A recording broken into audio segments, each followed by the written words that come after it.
तन मन यार मैं शहर बनाया, दिल विच खास मोहल्ला हो। आन अलिफ दिल वसूं कीती, मेरी होई खूब तसल्ला हो।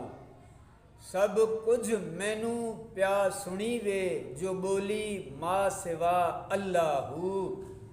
दर्द मंदा ए रमज पछाती बाहू, बेदर्दा सर कल्ला हो। तर्जुमो, मूं जिस्म व जान के पंहिंजे महबूब जो शहर बनायो आहे ऐं मुंहिंजे दिल में महबूब जो ख़ासि मोहल्लो क़ाइमु थी चुको आहे। अलिफ़ यानी अल्लाह ताला जी ज़ात मुंहिंजे दिलि खे आबाद कयो, जंहिं करे मूंखे चङी तरह सां तस्कीन हासिल थी आहे।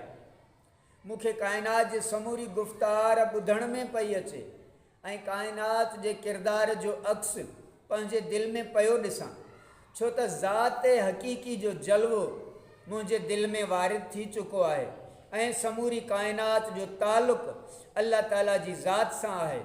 इन करे ई काइनात जो अक्स पंहिंजे दिलि में पियो ॾिसां।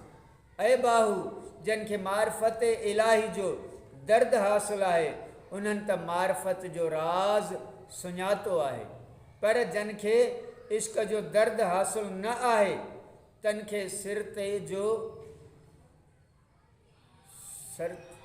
ते जूतो ई काफ़ी आहे, यानी उहे ज़माने जे ग़म में मुब्तला आहिनि।